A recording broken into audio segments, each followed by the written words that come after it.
En realidad, nosotros fuimos desplegados al conflicto bélico del Atlántico Sur.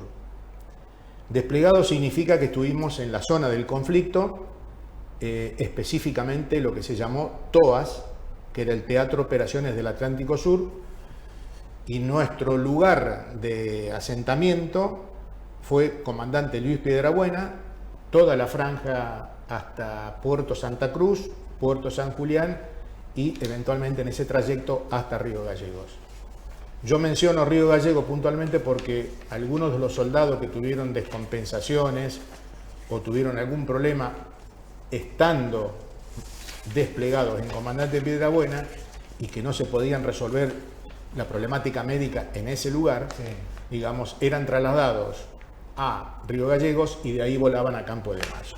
¿Vos eras médico ya? Yo estaba recibido de médico, yo tenía prórroga por el servicio militar, me recibí en el año, mediados del año 81, estando ya en el servicio militar incorporado por la prórroga. Me fui de baja en noviembre y en el año 1982 vuelven a incorporar a un porcentaje de los soldados o sea, los que habían sido dados de baja. Y bueno, yo fui uno de los, éramos 3 médicos, de los 3, porque uno fue incorporado un poco más adelante, que me tocó viajar justamente al conflicto bélico del Atlántico Sur. ¿Y vos, Ismael? Yo, bueno, en mi caso, precisamente hice la colimba acá en Junín junto con Gustavo. Y también en el año 81 fui dado de baja y con motivo del conflicto bélico reincorporado nuevamente. Ustedes concretamente en las Islas Malvinas no estuvieron, estuvieron en el TOAS. Nosotros estuvimos desplegados, y no desmovilizados, sino desplegados en TOAS. En realidad, el desplegados era digamos, con la denominación y la orden de entrar en combate al primer momento, al primer llamado que se dijera. Por lo tanto, en ese orden, recién mediados del conflicto, 2 baterías nuestras del Grupo Artillería 101, hoy es Grupo Artillería 10, Teniente Coronel Bartolomé Mitre, Teniente General Bartolomé Mitre, cruzaron la isla con 2 cañones de larga distancia, porque eran 2 cañones de, si mal no recuerdo, cerca de 18 kilómetros tiraban, pero eran cañones pesados, por lo tanto tuvieron poco impacto en la guerra, en realidad, porque fueron, tengo entendido que, bueno, sirvieron relativamente poco en ese momento en la guerra. Así que de ahí en adelante cada uno de nosotros dos, junto con todos los grupos que estuvimos, y más allá de todas las vicisitudes que nos tocó pasar, digamos, tenemos un mismo recordatorio, un mismo reclamo, para ver qué es lo que se puede hacer más allá de lo que se está trabajando, para que nosotros, independientemente de todo lo que se está haciendo ahora puntualmente desde todos lados con respecto a los excombatientes que tuvimos en TOAS, podamos ser reconocidos como tal. Es decir, ustedes no son reconocidos. Nosotros por ahora no estamos reconocidos, solamente están reconocidos los que son veteranos, llamados veteranos que cruzaron la isla, pero no los que estuvimos desplegados en el Teatro de Operaciones del Atlántico Sur. ¿Por qué esa diferenciación piensan ustedes? Yo creo que Ismael te puede contar con un poco más de detalle ese tema. Sí, por empezar, Fernando, movilizados fuimos todos.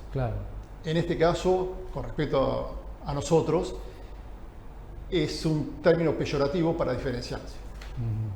Pero la gente que fue a Malvinas fue movilizada, simplemente que le tocó estar en el epicentro, como quien dice.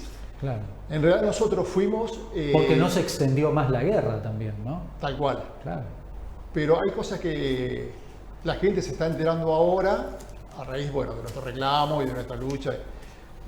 Nosotros en realidad, como decía Gustavo, fuimos desplegados a la zona del litoral marítimo, a la zona patagónica. en defensa precisamente del litoral marítimo y de las bases aéreas.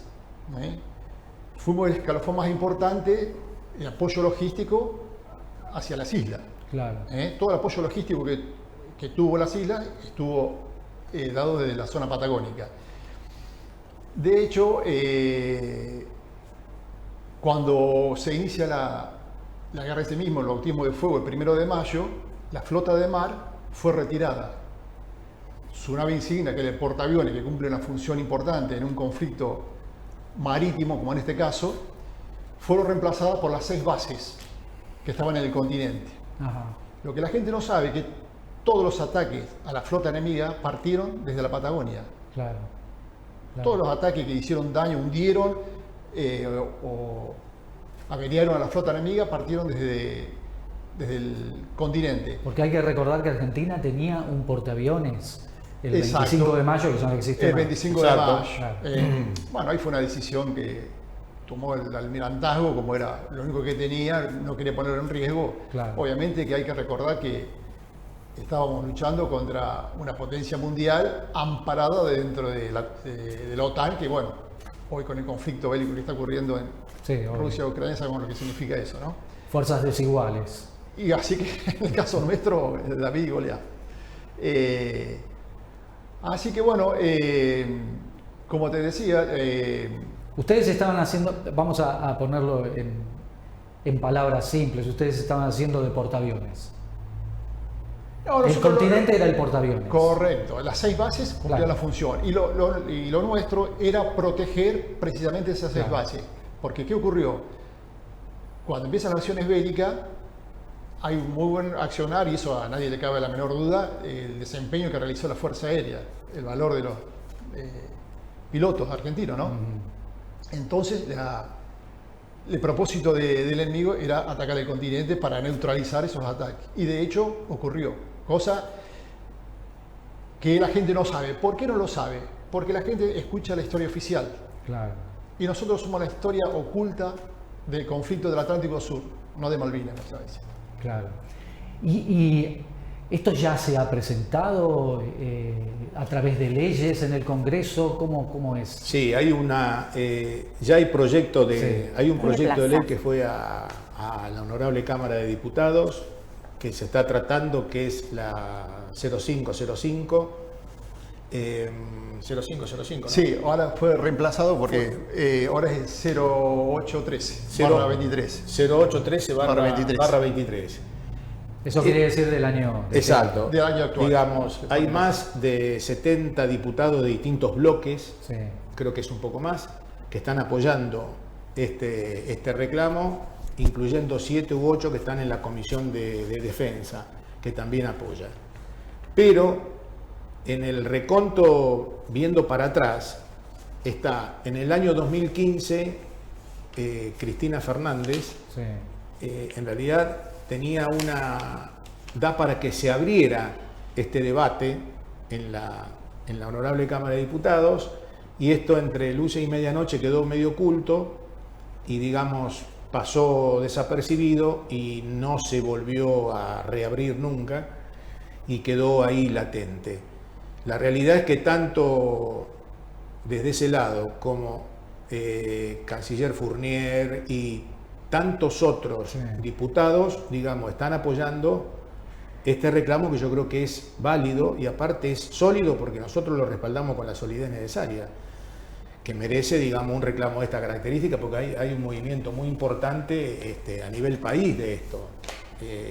Creo que de hecho hace unos días atrás salió una comitiva para justamente el lugar del conflicto donde nosotros fuimos desplegados en todo el territorio marítimo, digamos, como también una forma de expresión, porque la realidad es que más o menos estamos en el mismo lugar, ¿no? Ustedes no son invitados, digamos así, a las Nunca. conmemoraciones. Nunca. No. Jamás fuimos invitados. Ajá. Es decir, nosotros cuando partió de acá, bueno, fuimos todos juntos, ¿no? La ciudadanía Claro. Sí. nos despidió. Nos despidió y nos recibió. Exacto. Después hubo esta gran diferenciación. Nosotros creemos que es absolutamente válido que el veterano esté en la situación en la que está. Yo personalmente creo eso. Creo que tendría que tener incluso por ahí el reconocimiento también desde cuando volvimos, pero nosotros también tenemos que tener nuestro reconocimiento, que no lo tenemos todavía después de 41 años del conflicto bélico. Es decir, perdón, nosotros sí tuvimos el reconocimiento. Las primeras leyes, la ley madre era la 23.109, donde daba beneficios sociales a aquellos que estuvieron en el conflicto bélico, la 23.118, que era la condecoración y medalla, nosotros fuimos incluidos. Eso fue hasta el año 88. Ajá. Ahí cuando surge un decreto, el 509/88. ¿Por qué surge ese decreto? La gente de la ciudadanía sabe que en el año 87 hubo un alzamiento a cara pintada, comandado por ricos, en el DIN y compañía. Sí. Recordemos que era la época que se estaba llevando a juicio las juntas militares por los crímenes y atrocidades que habían cometido. De hecho, bueno, hace poco está la película estuvo nominada, ¿no es cierto? Que refleja eso. Y en la negociación que hubo en esas Pascuas, le pidieron que, bueno, no querían ser enjuiciados, pero aparte querían tener la condición de veterano de guerra. Lamentablemente, en ese entonces el presidente, el doctor Alfonsín, cedió a las pretensiones de la Junta, en este caso de estos militares, y ahí fue cuando el Ministerio de Defensa determinó quién era el veterano de guerra. Y ellos que estudiaron para ser militar, para afrontar las acciones bélicas, porque para ellos fueron profesionales. Estamos hablando de Aldo Rico, de Seineldín, toda esa gente. De hecho, a ver, tengo entendido que cobraba un sobresueldo durante el conflicto, por su condición, ¿no? Bueno, ellos se incorporaron y nos dejaron afuera a nosotros. Se habló de una cuestión presupuestaria que hasta el día de hoy, lamentablemente... Como siempre. Pero quiero recordar una cosa. La Cruz Roja determinó, cuando finaliza el conflicto, 11.000 y pico prisioneros. Claro. Hoy están reconocidos más de 25.000. Y el reclamo nuestro somos 9.000, 9.500 soldados nada más, que estuvimos en el litoral marítimo. Claro. Es una reivindicación no solo económica, histórica. Es una reivindicación histórica. Claro. Que por lo menos lo que estamos reclamando, en el aspecto mío personal, lo que uno también reclama, porque salvo algunos de los compañeros que fueron reconocidos en la gestión de Abel Miguel. Exacto. Hubo muchos de los otros, donde obviamente yo estoy incluido, nunca fuimos reconocidos por ningún intendente posterior a Miguel en la comuna nuestra de Junín, ni siquiera aún hoy, haciendo los reclamos correspondientes. Es más, yo tengo una doble, digamos, relación, porque cuando mandé a pedir el certificado al Ministerio de Defensa, que es el Estado Mayor del Ejército, digamos, contestan que en realidad yo era como que estuve incorporado siempre y no consta, digamos, la documentación respaldatoria más allá de la que yo tengo, que es certificado extendido en su momento por el Grupo Artillería, por los periódicos, por los diarios, por los compañeros, etcétera, etcétera. Y eso también me impide a mí, digamos, tener un reconocimiento de exhibición de tasas municipales como tienen la mayoría de los veteranos, incluyendo nosotros también, que no me lo otorgan porque me falta ese documento. Una cosa realmente inaudita en esto, porque no sé qué más se necesita. Pero puntualmente el tema que nosotros pretendemos es el reconocimiento nuestro histórico a nivel nacional. Y obviamente que eso va a llegar, si algún día se aprueba esta ley, en un reconocimiento económico. Claro. En virtud de que hay, digamos, tantos que reciben del Estado y nosotros que hemos estado en situaciones bastante delicadas, porque hay que conocer el trasfondo de todo esto y haberlo vivido para haber estado. Claro. Es decir, trabajar en condiciones que no eran las adecuadas, atender enfermos que no eran las condiciones adecuadas, toda la tecnología médica que en ese momento nos faltaba y nosotros teníamos que hacer lo imposible para hacerlo. Y, digamos, yo personalmente tuve la posibilidad de poder compartir muchos días con los pilotos de los Pucará, que eran, digamos, oficiales de la Fuerza Aérea. Justamente en Puerto San Julián, si la memoria no me va a fallar, que era un hospital o una especie era una clínica, pero que funcionaba como la única institución de ahí, que habían destinado 3 habitaciones para una parte de los pilotos Pucará y otra para una habitación médica, porque justamente a mí personalmente me tocó asistir a un camión, un Unimog en esa época, que había volcado en la ruta del trayecto, y había 3 soldados que estaban con lesiones importantes, de las cuales uno de ellos fue derivado a Campo de Mayo porque había perdido un ojo. Y yo me quedé después 10 días en ese hospital, y ahí compartí bastantes charlas, y sabía muy puntualmente qué días salían ellos a combatir o no. O sea que, digamos, fue una anécdota, una experiencia de vida, digamos, en líneas generales. Ahora que ya pasaron tantos años, cuando uno la mira de la óptica de la adultez, digamos, buena en el sentido de la experiencia.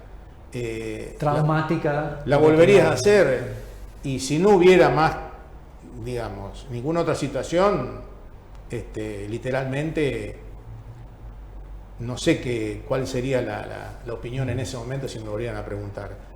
Pero puntualmente es eso, nosotros queremos que se conozca también la voz nuestra, porque me parece que es válido el reclamo que uno está haciendo desde donde nosotros podemos pelear. ¿Tendrían así el apoyo también de los otros veteranos? ¿Han estado en contacto? Digamos, el Centro de Veteranos de aquí de Junín, ¿les han planteado esta situación? ¿Ellos qué opinan? Mira, desde el momento, nosotros hace 41 años del conflicto bélico, nunca participamos de un acto pero digo, de informalmente, veteranos. una conversación. Hemos tenido contactos con algunos, hay centros de veteranos a nivel nacional que apoyan este reclamo, hay algunos otros centros de veteranos que no, hay otros que ni, en fin, esto es una cuestión de ir planteándolo en forma como se viene planteando ahora, clara, sin esconder nada ni nada, y sin dejar de reconocer el resto de las cosas que se hicieron, por supuesto, ¿no? Eso está más que claro. Nosotros lo que queremos es recuperar la condición de veteranos que nos sacaron, que nos quitaron. Eso ya le habían otorgado. Exacto, fuimos otra vez, no fuimos quitados. Claro, por eso te decía que, digamos, estamos sin nada. O sea, el corolario de todo esto es no reconocimiento. Y nosotros estamos justamente en ese planteo de decir, bueno, ¿hasta cuándo vamos a esperar? ¿No? Porque los años van pasando y uno, por lo menos el reconocimiento histórico. Después, si se traduce en un reconocimiento económico, bienvenido, porque hay mucha gente que realmente necesita de ese reconocimiento económico. A 41 años siguen saliendo distintas vetas, facetas de lo que ha sido ese conflicto de Malvinas. No, yo pero quiero agradecer a lo nuestro también está, Fernando, respaldado por los hechos históricos que están comprobados en los distintos partes diarios de las guarniciones, y también de documentación histórica. A ver, lo que se determinó en mayo, 24 de mayo de ese año, del 82, la creación del Comité Militar, y a través de el CIOPECON, que era el Centro de Operaciones Conjunto. Las Fuerzas Armadas actuaban en forma conjunta, las tres fuerzas, ¿no es cierto? Las tres armas, sí. Y estaba el general García, de División García, que era el jefe también del TOAS, acompañado por un brigadier y el almirante Lombardo. Y ellos eran los responsables de determinar las acciones que se debían desarrollar, incluso dentro del continente, porque lo que se establecía era toda la estrategia militar, tanto a nivel naval, aéreo o territorial, incluyendo las bases continentales. O sea, eso está escrito, está documentado. Pero aparte hay que recordar a la gente la operación Mikado, donde el enemigo incursionó en Río Grande y bueno, el famoso helicóptero que fue derribado y fue ocultado en Chile. Sabemos la participación activa que tuvo Chile en el conflicto también. Bueno,